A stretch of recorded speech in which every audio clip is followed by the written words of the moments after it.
Hola amigos, bienvenidos una noche más al Nido del Terror. Qué bueno tenerte por acá. A muchos nos ha pasado que vamos manejando tarde por la carretera. La neblina empieza a bajar y de un pronto a otro, las luces del carro iluminan una silueta a la orilla del camino. Alguien que camina solo bajo la lluvia o un pasajero que nos hace señas desesperadas en mitad de la noche. En ese microsegundo, a uno se le congela la sangre y se debate entre el miedo de acelerar para ponerse a salvo o la compasión de detenerse para ayudar. Los relatos de hoy son sumamente especiales. Decidí reunir 4 de los relatos más profundos, perturbadores y, les confieso, emotivos que hemos compartido en este canal. Prepárate algo caliente para tomar, apaga las luces de la habitación y ponete cómodo, porque las historias que vas a escuchar hoy te van a erizar la piel, pero también te van a recordar que, a veces, las apariciones más temibles no buscan hacernos daño, solo buscan que alguien recuerde su historia. Viajemos juntos una vez más. Bienvenidos a Miedos Profundos. Comenzamos.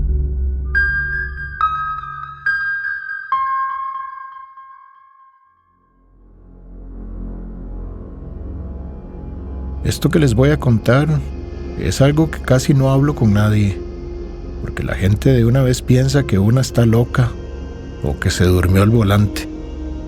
Pero yo sé lo que vi. Pasó en el 2022. En ese tiempo yo tenía 24 años y viajaba 2 veces al mes a visitar a mis papás, que viven en un pueblo de la zona sur. Desde donde yo vivo son casi 4 horas de viaje por una carretera que tiene tramos muy bonitos, pero que de noche se vuelve una boca de lobo. Ese domingo salí tarde de la casa de mis papás, como a las 9 de la noche, porque nos quedamos hablando y se me fue el santo al cielo. Mi mamá, como todas las mamás, me insistió que me quedara a dormir y viajara el lunes temprano, pero yo tenía que entrar a trabajar a la oficina a las 8 de la mañana. Así que acomodé los bolsos en la cajuela de mi carrito, uno que ya estaba bastante viejito, y arranqué. Las primeras 2 horas de viaje estuvieron tranquilas. Iba escuchando música para no aburrirme.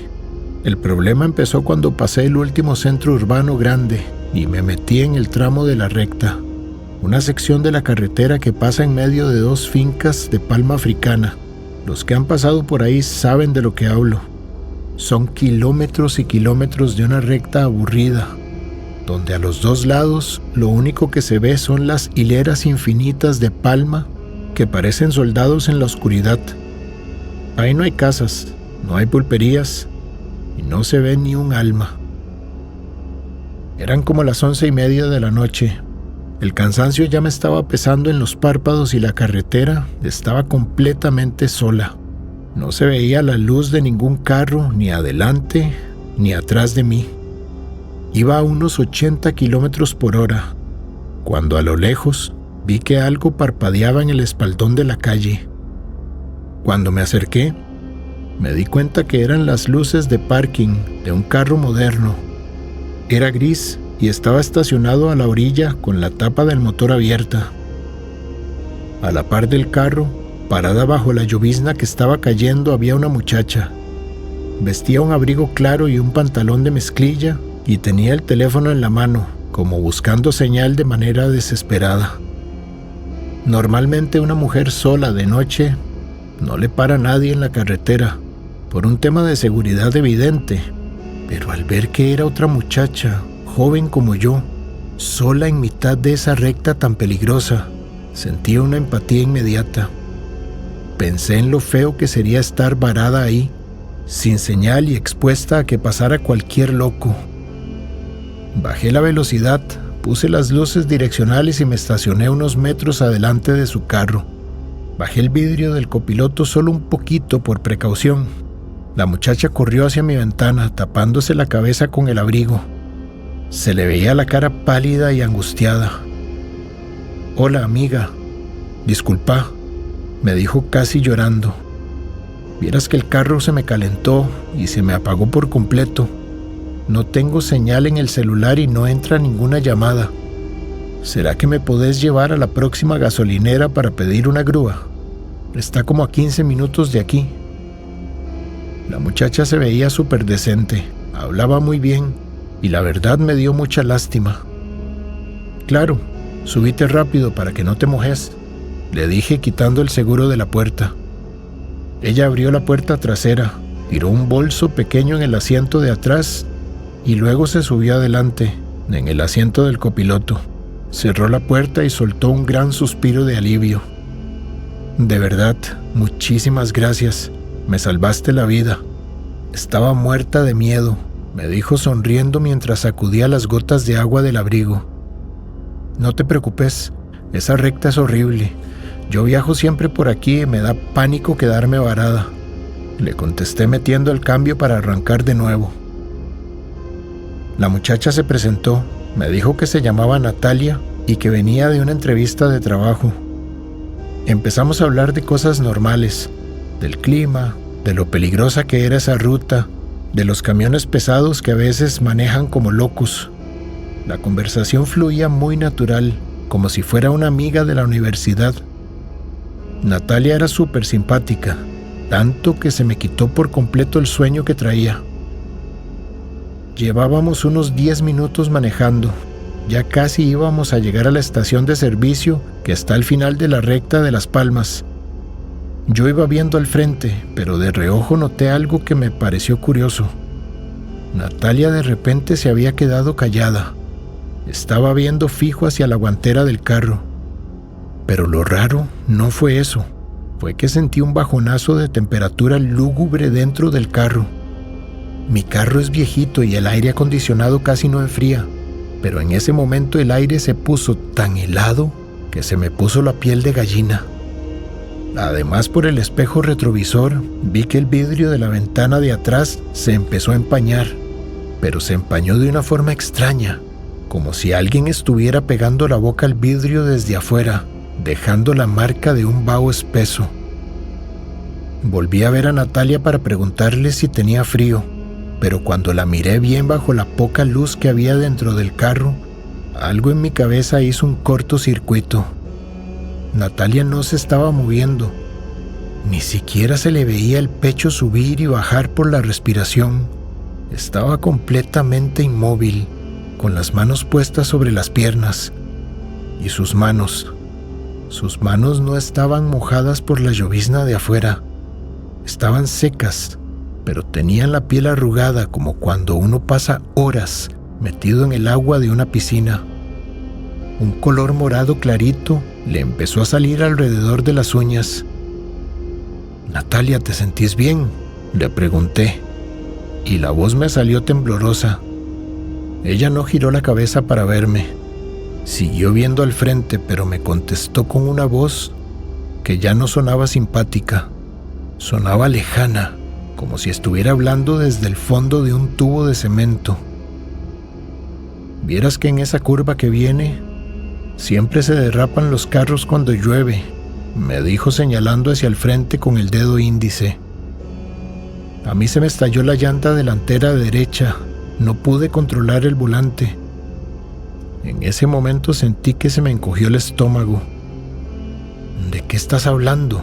Tu carro está varado allá atrás en la recta, por el calentamiento», le dije sintiendo que un pánico horrible me empezaba a nublar la vista. «No», me interrumpió ella, y esta vez sí giró la cabeza para verme. Cuando me volvió a ver se me paró el corazón. Los ojos de Natalia estaban completamente inyectados de sangre, como si se le hubieran estallado todas las venitas por la presión, y de la comisura de los labios le caía un hilito de agua sucia con olor a río y a barro estancado. «Mi carro no se calentó», susurró con una sonrisa tiesa que le partía la cara. «Mi carro se fue a la zanja profunda hace 3 semanas. El agua me tapó por completo y nadie me escuchó gritar». Yo no sé cómo no me estrellé en ese mismo momento. El terror que sentí fue algo físico, como si me hubieran pegado un golpe en el pecho que me dejó sin aire. Pegué un grito espantoso. Solté el volante por un segundo y metí el freno al fondo de manera instintiva. El carro derrapó sobre el asfalto mojado, dio media vuelta y quedó cruzado a la mitad de la carretera, apuntando hacia los matorrales de la orilla. Las luces del carro alumbraron la zanja profunda que corre a la par de la autopista. Me quedé pegada al asiento llorando a gritos, con las manos en la cabeza, esperando el golpe o que esa cosa me tocara. Pasaron unos segundos que me parecieron una eternidad. El motor del carro se había apagado por el frenazo y el único sonido era el de la llovizna pegando en el techo. Poco a poco me atreví a abrir los ojos y volver a ver hacia el asiento del copiloto. No había nadie. El asiento estaba completamente vacío, pero lo que me hizo perder la cabeza fue que el asiento de tela estaba empapado, lleno de un agua lodosa que chorreaba hasta el piso del carro. Con el corazón que me iba a 1000 por hora, encendí el carro como pude, puse la reversa y luego la primera, y salí de ahí como alma que lleva el diablo. No paré en la gasolinera, pasé directo, tocando la bocina, llorando y gritando como una loca todo el camino, hasta que llegué a la entrada de la ciudad donde vivo. Llegué a mi apartamento a las 2 de la mañana. No entré a trabajar ese lunes. Llamé a la oficina diciendo que estaba enferma, porque del susto me dio una fiebre altísima que me duró 2 días. Pasé encerrada en mi cuarto con todas las luces apagadas y temblando cada vez que escuchaba caer la lluvia afuera. El miércoles por la tarde, cuando me sentí un poco mejor, me puse a revisar las redes sociales en el teléfono para distraerme.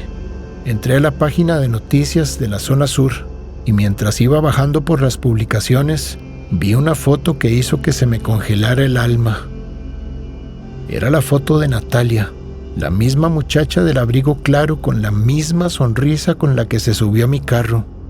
El titular del periódico decía: encuentran cuerpo de joven desaparecida en la recta de Las Palmas. La noticia explicaba que la muchacha había tenido un accidente 3 semanas atrás, un domingo por la noche mientras llovía. Su carro se había salido de la vía en una curva ciega y había caído en una de las zanjas profundas del drenaje, las cuales estaban llenas de agua por los temporales. El follaje de las palmas tapó el vehículo y nadie se dio cuenta del accidente, hasta que unos peones de las fincas vieron el techo del carro gris flotando cuando bajó el nivel del agua. En el momento en que terminé de leer la noticia, me levanté de la cama de un tiro y fui a revisar el asiento trasero de mi carro, que por supuesto no lo había tocado desde esa noche.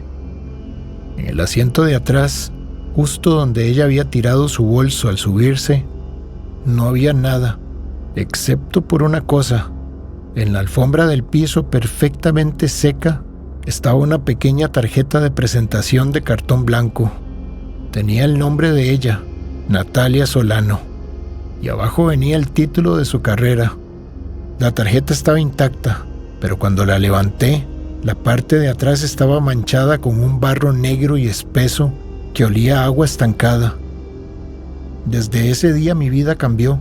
Vendí ese carro a las 2 semanas porque sentía que el olor a río nunca se le iba a quitar de los asientos. Ahora, si tengo que viajar a ver a mis papás, salgo a las 5 de la mañana, viajo con el sol de frente y jamás, por nada del mundo, manejo de noche cuando está lloviendo.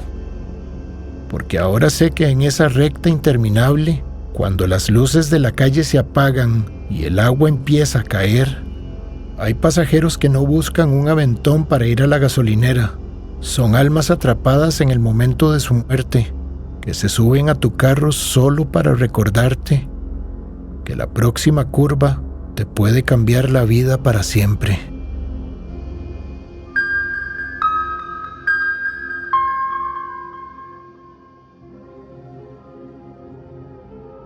Buenas noches. Yo ya soy un señor retirado, pero toda la vida me dediqué a la mecánica automotriz. En el año 2015 yo tenía un taller pequeño en las afueras del pueblo y manejaba un pick-up viejo, un carro ochentero, con el cajón de lata todo golpeado por el trabajo. Era un carro fiel, pero lerdito en las subidas. Ese día me trajeron un camión ganadero que tenía un problema serio en los frenos. El dueño lo ocupaba para el día siguiente, temprano, así que me tocó quedarme trabajando solo en el taller hasta pasadas las 12 de la noche. Terminé cansadísimo, con los brazos negros de grasa, deseando llegar a casa y pegarme un baño y acostarme. Para volver a mi casa, tenía que pasar obligatoriamente por una zona que le llaman la Cuesta de Los Ángeles. Es una subida larguísima, empinada y llena de piedras sueltas, rodeada solo por cafetales viejos. De noche, eso es una completa oscuridad. La única luz es la que tira el carro de uno. Como el pick-up iba cargado con mis cajas de herramientas que pesaban un montón, subía despacio, quejándose en segunda marcha. Iba yo subiendo, escuchando el motor estruendoso, cuando a mitad de la cuesta había a alguien por el espejo lateral. Bueno, primero lo alumbraron los focos de frente. Era un muchacho joven, tal vez de unos 18 años. Venía caminando despacio por la orilla del cafetal, empujando una bicicleta montañera negra. El carajillo venía con la cabeza baja, como derrotado por el cansancio de subir la monstruosidad de cuesta a pie. Al ver al carajillo haciendo ese esfuerzo en una zona tan sola y tan tarde, me dio pesar. Yo tengo hijos de esa edad y pensé que a cualquiera se le puede quedar varada la bicicleta regresando del colegio nocturno o de dejar a la novia en su casa. Me detuve a la par de él y bajé el vidrio de la puerta. «Epa, chiquillo, ¿qué le pasó? ¿Se le estalló la llanta?», le pregunté. El muchacho se detuvo, soltó un suspiro y me volvió a ver. Tenía una cara muy pálida, como cuando a uno se le baja la presión, y vestía una camiseta blanca y un pantalón oscuro. «Buenas noches, don. Vieras que se me reventó la cadena y ya no puedo pedalear. Esta cuesta me está matando», me dijo con una voz muy suave, debilucha. «Suba la bicicleta ahí atrás en el cajón. No importa que raye la pintura. Y se monta aquí adelante conmigo. Yo voy para la parte alta del pueblo», le ofrecí. El muchacho me sonrió de medio lado. Se fue para atrás del pick-up y escuché el golpe fuerte del metal de la bicicleta cuando lo tiró dentro del cajón de lata del carro. Sonó duro, de esos golpes que hacen eco. Luego el carajillo caminó hacia adelante, abrió la puerta del copiloto y se subió. En cuanto el muchacho se sentó a la par mía y cerró la puerta, el carro se puso pesado.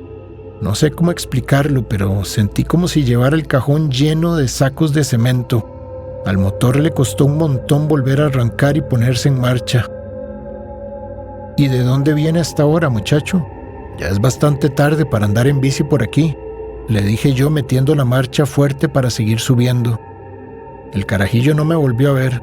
Se quedó viendo fijamente hacia el piso del carro, donde yo tenía unos trapos viejos llenos de aceite. «Venía de visitar a mi mamá. Ella vive abajo, por el río», me contestó con esa misma voz suave, que casi no se escuchaba por el ruido del motor. «Ah, ya. ¿Y usted vive aquí arriba?» «Sí, yo vivo en la casa de madera que está detrás de la iglesia vieja, la que tiene el portón de latas», me dijo. Yo conocía esa casa. Era una casita vieja que llevaba tiempo desocupada, o al menos eso pensaba yo. Seguimos subiendo. Lo raro de la plática es que el muchacho nunca me parpadeaba. Yo lo volví a ver de reojo y siempre tenía los ojos pelados, fijos en el piso. Y otra cosa que me dio mala espina, la cabina empezó a oler a cera, a ese olor a candela quemada que se queda en los altares de las iglesias después de un rezo, un olor espeso, deprimente. Llegamos a la parte alta de la cuesta, justo donde está la iglesia vieja del pueblo. Me estacioné frente a la casa del portón de latas que él me había dicho. La calle ahí estaba completamente sola. La luz de la luna apenas se alumbraba el patio lleno de maleza de la vivienda. «Bueno, muchacho, llegamos. Déjeme bajarme para ayudarle a bajar la bicicleta del cajón», porque se ve que es pesada, le dije mientras ponía el freno de mano. Abrí la puerta, me bajé del pick-up y caminé hacia la parte trasera del carro. Fui directo al cajón para agarrar la bicicleta, pero no me lo vas a creer. Cuando me asomé al cajón, se me anduvo yendo el alma del cuerpo. El cajón de lata estaba completamente vacío. Ahí estaban mis cajas de herramienta, mis repuestos, pero la bicicleta montañera negra no estaba por ningún lado. Pensé que tal vez se había caído en el camino por el bache, pero eso era imposible porque las barandas del pick-up eran altísimas. Además, cuando me fijé bien con la linterna del celular, en el puro centro del cajón de metal había un rayón enorme, fresco, donde se veía el brillo del hierro pelado, como si algo pesado hubiera estado ahí recientemente. Con el corazón latiendo en las orejas, corrí hacia la cabina del carro y abrí la puerta del copiloto de un tirón. El asiento estaba pelado. No había nadie. Pero en el piso, justo donde el muchacho traía los pies, los trapos de la grasa estaban aplastados y había un chorro de aceite negro y seco que formaba la silueta de 2 zapatos pequeños. Me quedé paralizado, temblando a la par del carro en mitad de la noche.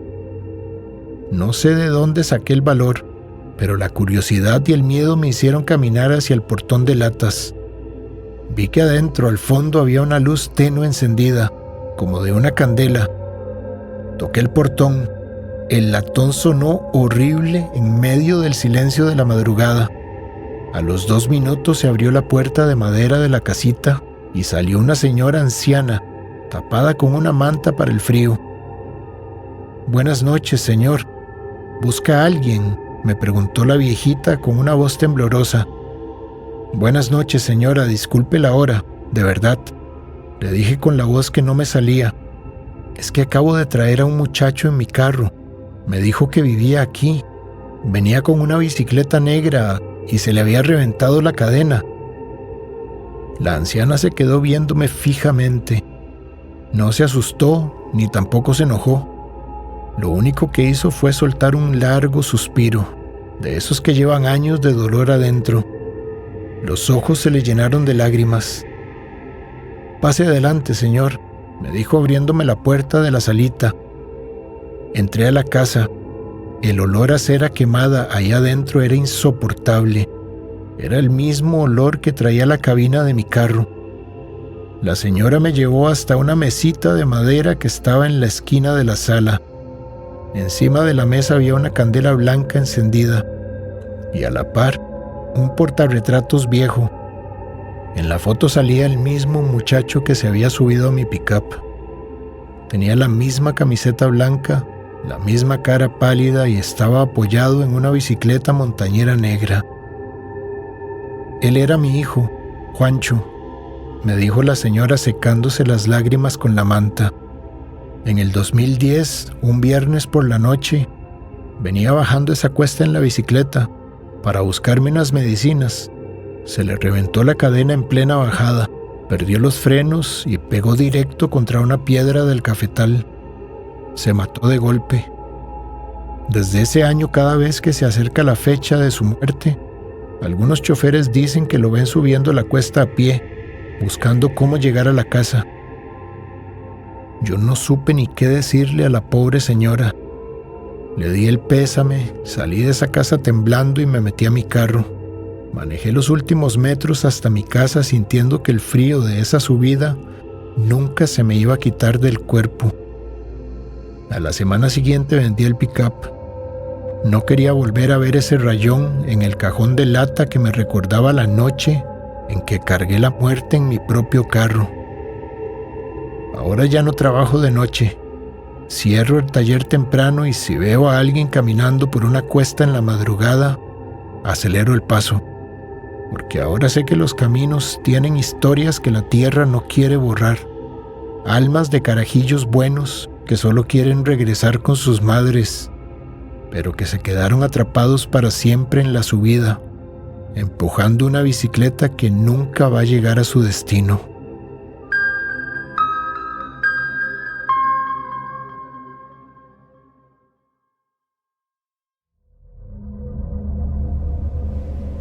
Esto que les voy a contar me pasó en el 2019, cuando yo trabajaba como repartidor de lácteos para una distribuidora pequeña. A mí me tocaba la ruta de la zona alta, allá, por los caminos que comunican los pueblos lecheros. Para los que conocen, saben que esas rutas son una completa soledad después de las 10 de la noche. Solo potreros a los lados, cercas de alambre de púas, neblina cerrada y curvas donde si te vas a la zanja no te encuentra nadie hasta el día siguiente. Yo andaba en un camioncito ganadero pequeño, un camión de 2 toneladas que hacía un ruido tremendo cada vez que pasaba por un bache. Ese viernes se me había hecho tardísimo, porque el camión me jodió la bomba de agua en mitad de la tarde y perdí casi 4 horas esperando al mecánico en el taller del pueblo. Total, que terminé de entregar el último pedido a eso de las 2 de la mañana. Estaba muy cansado, con los ojos que me ardían del sueño y deseando llegar a la casa a tirarme en la cama. El frío de la madrugada estaba pegando durísimo, de ese frío que te mete un dolor en las articulaciones.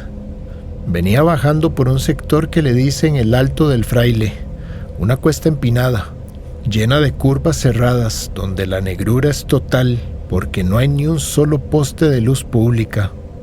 Lo único que me acompañaba era el foco amarillento de mi camión, que apenas si partía la neblina que subía del cañón.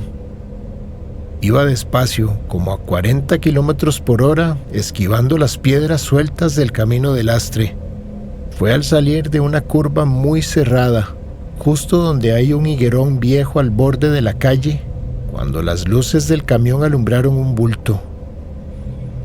Era un hombre. Estaba parado al puro borde de la zanja, con una chaqueta oscura y un sombrero de lona, de esos que usa la gente del campo para taparse del sol o de la lluvia. Tenía el brazo estirado, con la mano abierta hacia arriba pidiendo un aventón. Normalmente a esa hora de la madrugada uno no le para a nadie por pura desconfianza. El mundo está muy peligroso y a uno le da miedo que lo asalten o le quiten el vehículo. Pero el frío estaba tan bravo y ese sector es tan solo que me dio lástima dejar a un cristiano tirado a mitad de la nada y a las 2:30 de la mañana. Pensé que tal vez se le había quedado el carro varado o que venía saliendo de trabajar de alguna lechería cercana. Apreté el freno, el camión chilló feo sobre las piedras y me detuve unos metros más adelante de donde él estaba. Acomodé el espejo y vi por el retrovisor que el hombre venía caminando hacia la cabina con pasos lentos, un poco pesados. Abrí la puerta del copiloto desde adentro y le hice señas con la mano para que se subiera rápido, porque el frío que se estaba metiendo en el carro estaba congelándolo todo. El tipo se subió, se acomodó en el asiento de a la par, jaló la puerta y la cerró de un golpe seco. «Buenas noches, amigo.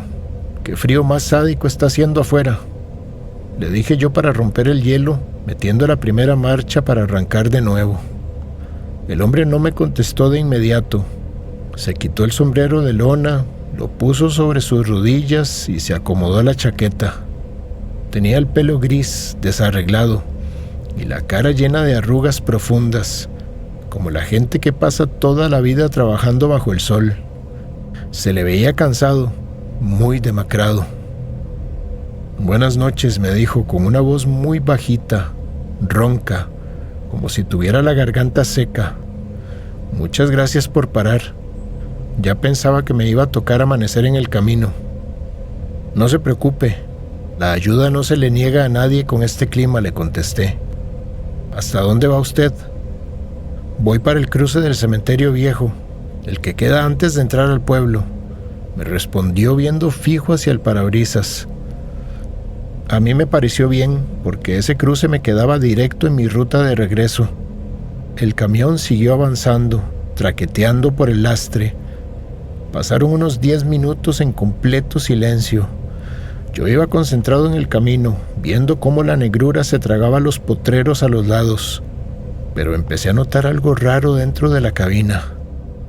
Ustedes saben que cuando una persona se sube a un carro después de estar en el frío, el cuerpo despide calor y los vidrios se empiezan a empañar por la respiración. Pero con este hombre no pasó eso. Al contrario, el ambiente adentro de la cabina se puso todavía más helado, un frío tan pesado que yo sentía que el aire me quemaba la nariz al respirar.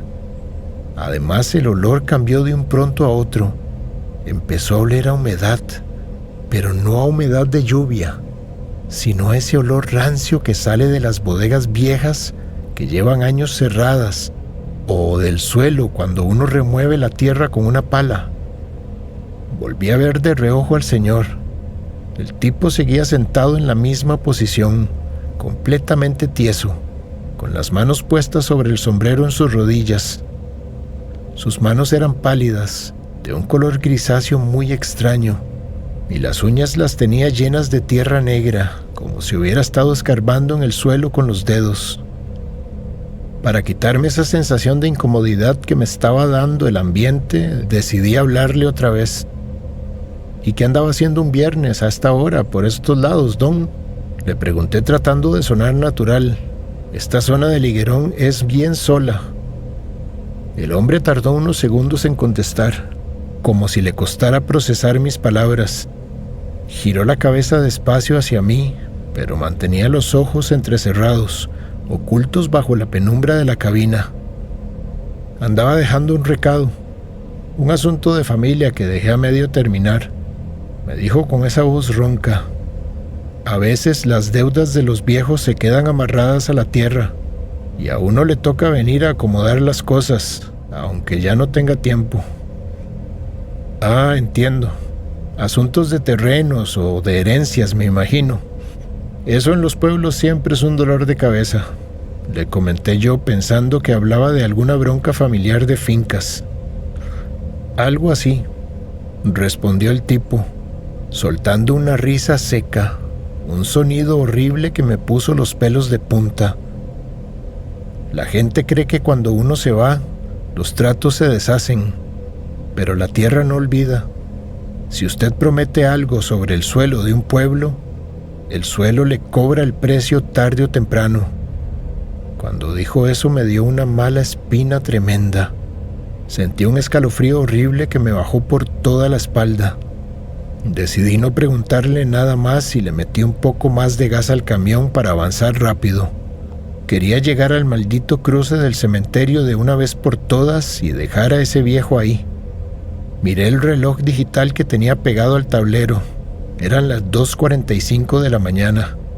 Ya estábamos cerca, faltaban unas 2 curvas para llegar al cruce. En la última recta antes de llegar, las luces del camión alumbraron la entrada del cementerio viejo.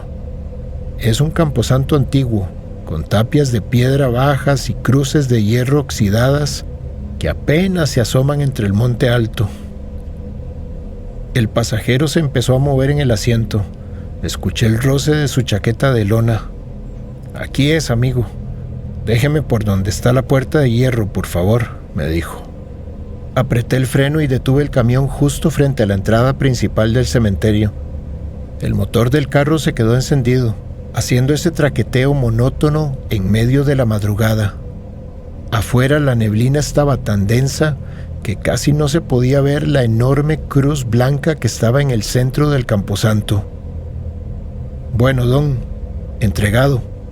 Que le vaya muy bien con su asunto», le dije, deseando que se bajara rápido. El hombre se acomodó el sombrero de lona en la cabeza, metió la mano derecha en el bolsillo de su chaqueta oscura y sacó algo. Estiró el brazo hacia mí para dármelo. «Tome, amigo, es para el fresco. Es lo único que cargo encima ahorita, pero le va a servir», me dijo dejando caer el objeto en la palma de mi mano. Sentí que me entregaba algo frío, redondo y metálico. Pensé que era una moneda de las antiguas, de esas de plata que a veces guarda la gente mayor. Pero antes de que yo pudiera encender la luz de la cabina para revisar qué era, el hombre abrió la puerta, se bajó del camión y cerró de un golpe. Encendí la pequeña luz del techo del carro y abrí la mano para ver qué me había dejado. «Muchachas, muchachos».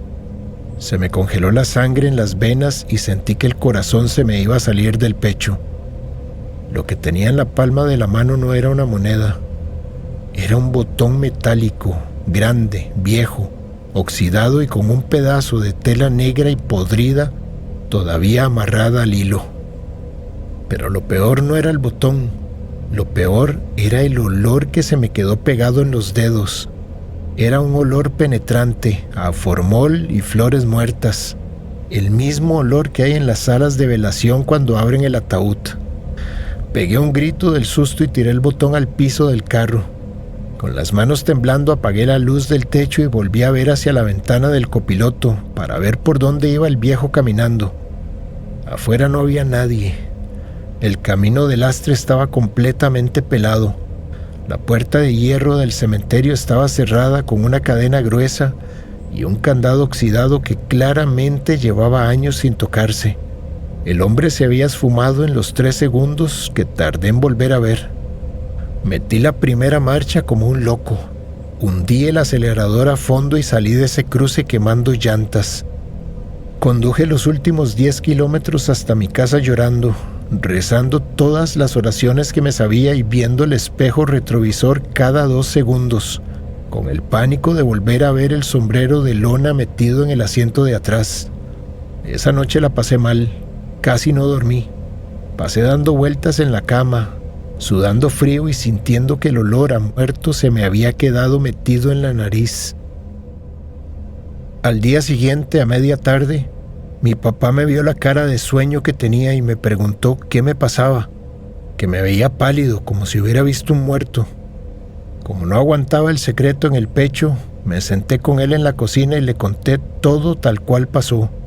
El hombre del higuerón, el frío en la cabina, las palabras raras sobre la tierra y el botón podrido que me dejó en la mano. Mi papá se quedó callado un buen rato, tomando café y viendo fijamente para el suelo. Después me volví a ver con una cara muy seria, de esas que a uno le avisan que la cosa es de verdad. ¿Cómo me dijiste que era la chaqueta del hombre?, me preguntó. Una chaqueta oscura, vieja, como de lona gruesa, y tenía un botón metálico grande en el cuello que le faltaba. Le contesté asustado. Mi papá soltó un suspiro pesado y se acomodó en la silla. Ese que montaste al camión fue a don Gerardo, el hijo menor de los dueños de la finca de arriba, me dijo con la voz bajita. Ese hombre falleció en 1994. Pasó a mejor vida una madrugada viniendo en caballo de una lechería. El animal se asustó con el higuerón en la curva, lo tiró a la zanja y lo desnucó. Como en ese tiempo no había teléfonos, el cuerpo quedó ahí tirado hasta que los peones lo encontraron al día siguiente. Lo enterraron en el cementerio viejo, con la misma ropa de trabajo que andaba puesta. A mí se me cayó el mundo encima cuando escuché eso. Mi papá me dijo que don Gerardo, antes de pasar a mejor vida, tenía un pleito enorme con los hermanos por la herencia de esas tierras, y que siempre decía que ni la muerte lo iba a sacar de esa montaña hasta que se acomodaran las cosas. Han pasado 7 años de eso. Yo ya no trabajo como repartidor. Dejé ese trabajo a las pocas semanas porque no aguantaba los nervios de manejar de noche. Ahora tengo un trabajo de oficina en la ciudad. Viajo de día por la autopista y no le paro a nadie en la calle por más fuerte que esté la lluvia o el frío, porque ahora sé perfectamente que en las noches oscuras de montaña hay almas que todavía caminan por la calle, siluetas que quedaron atrapadas en sus propias deudas y promesas y que siguen esperando junto al higuerón viejo, estirando la mano, buscando algún conductor confiado que quiera darles el último aventón de su vida.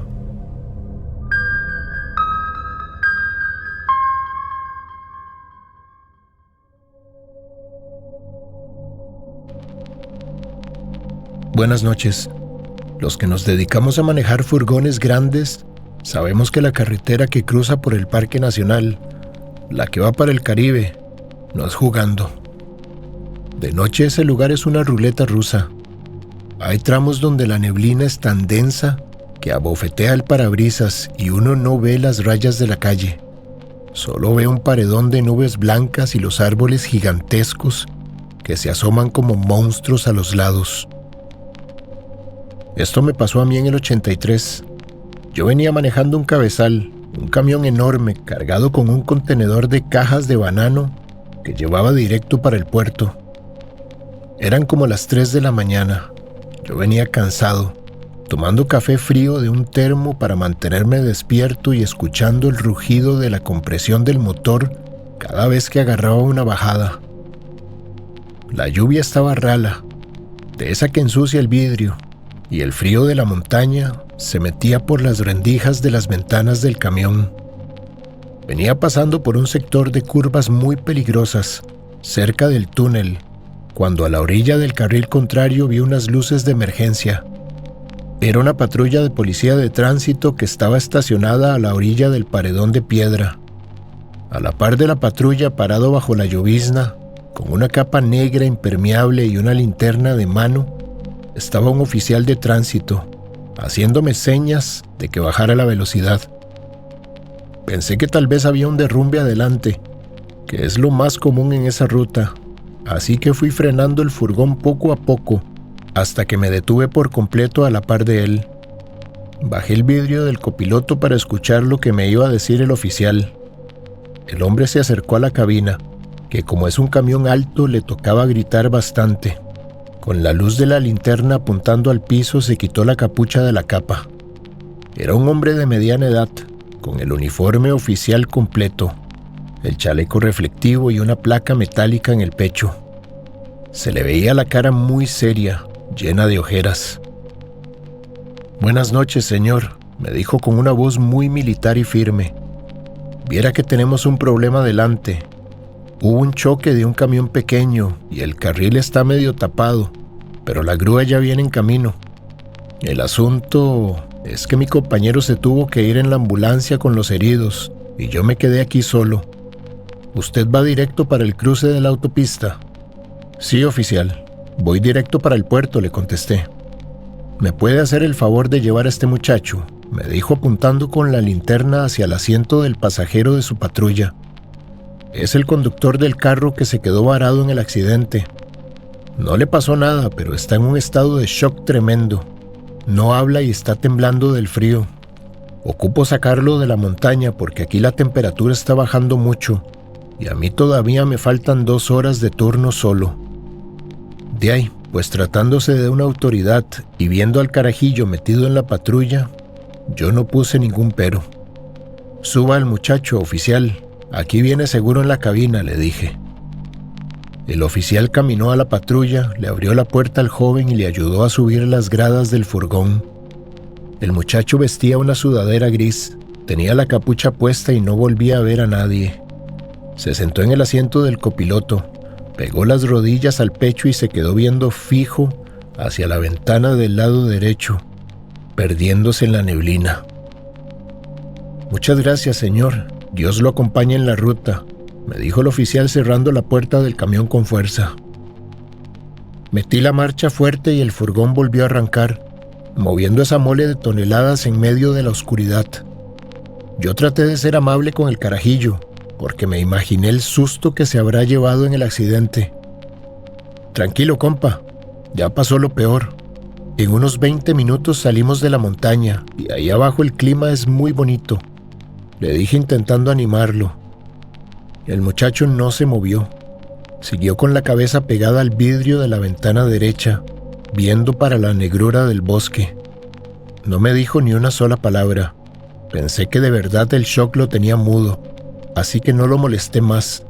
Le subí un poquito a la calefacción del camión porque el frío se estaba poniendo insoportable dentro de la cabina. Pasaron unos 15 minutos, ya íbamos bajando la última sección de la montaña, donde la carretera se empieza a abrir un poco. Yo iba viendo el camino, controlando el peso del contenedor por los espejos retrovisores, cuando de un pronto a otro me llegó un olor rarísimo. No era ese olor a humedad del que siempre hablan en las otras historias. Este era un olor a quemado, pero a un quemado muy específico, como a un plástico derretido mezclado con carne. Un olor espantoso que te daba ganas de vomitar. Volví a ver al muchacho para ver si es que traía la sudadera rota o algo, pero cuando la luz de un poste de la calle que ya empezaban a aparecer alumbró el interior de la cabina, se me puso tieso el cuerpo. El muchacho ya no tenía la capucha puesta.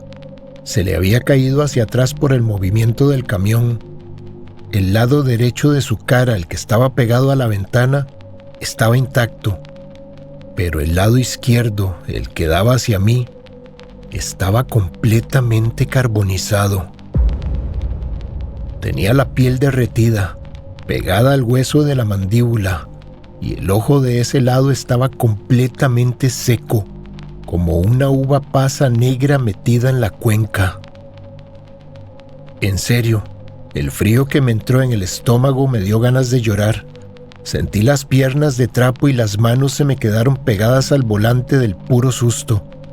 No podía quitarle los ojos de esa cara espantosa que me estaba acompañando en la cabina.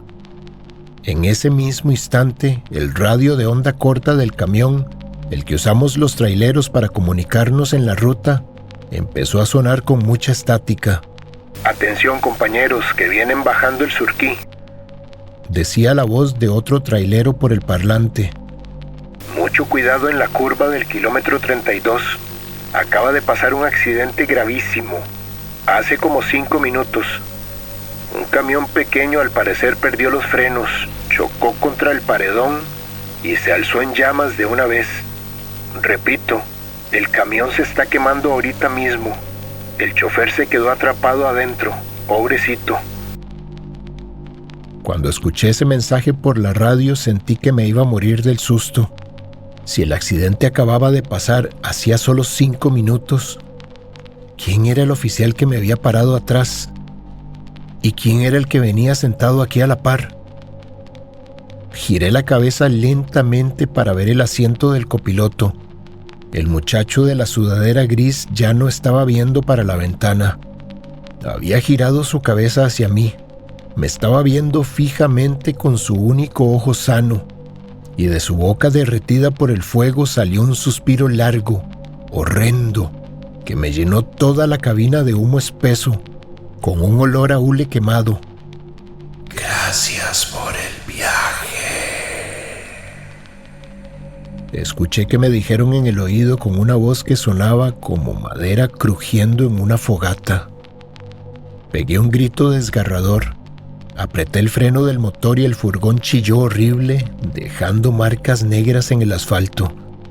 Me detuve a la orilla de la carretera, abrí la puerta del conductor y me tiré de la cabina directo al suelo mojado, golpeándome las rodillas al caer. Me quedé ahí tirado bajo la llovizna, gritando por la radio de mano que cargaba en el chaleco, pidiendo auxilio a cualquier compañero que viniera en la ruta. A los 2 minutos llegó otro furgón que venía atrás de mí y el compañero se bajó con una llave de ranas en la mano, pensando que me estaban asaltando. Cuando me vio llorando en el suelo me ayudó a levantarme. Revisamos la cabina de mi camión juntos. No había nadie. El asiento estaba vacío, pero en el tapizado de tela del copiloto había quedado una marca negra de hollín, con la forma perfecta de una espalda humana. Bajamos juntos hasta el kilómetro del accidente.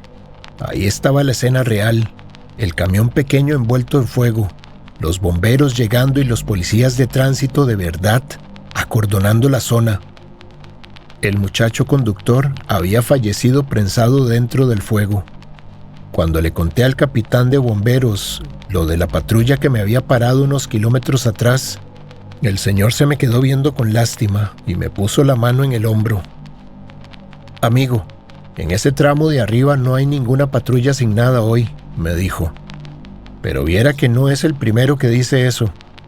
Hace 10 años un oficial de tránsito murió atropellado en esa misma curva, mientras atendía un choque en la madrugada.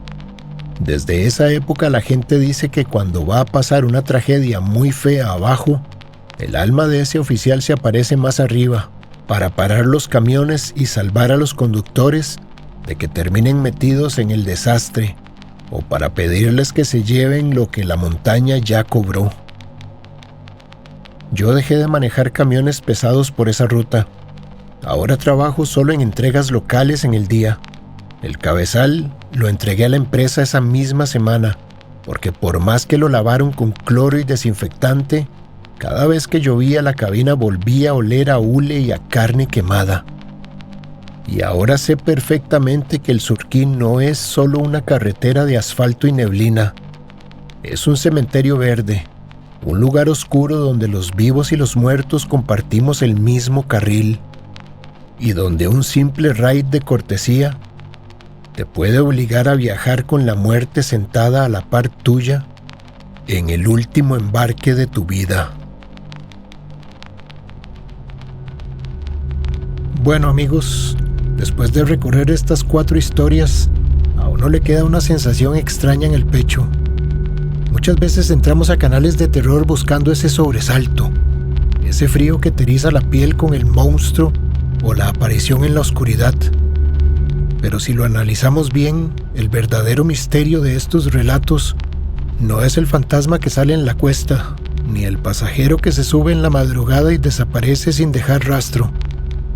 El verdadero trasfondo de todo esto es la fragilidad de nuestra propia existencia. Si lo pensás bien, estas almas de los caminos no son monstruos que buscan hacernos daño por pura malicia. En el fondo, son personas que, al igual que ustedes o que yo, hoy mismo salieron de sus casas con planes, con sueños, con una familia esperándolos, y que de un pronto a otro, por un pestañeo del destino, se quedaron atrapadas en el tiempo, reviviendo su última noche una y otra vez. Por eso la próxima vez que viajes de noche, cuando la neblina baje y sintas que la soledad de la carretera se te viene encima, no sintas solo miedo. Pensá en la fortuna que tenés de seguir aquí, de poder llegar a tu destino y abrazar a la gente que te quiere. Al final, quizás el mayor mensaje que nos dejan quienes ya no están es que cuidemos cada kilómetro del viaje mientras tengamos la oportunidad de seguir caminando. Muchas gracias por acompañarme en esta noche tan especial.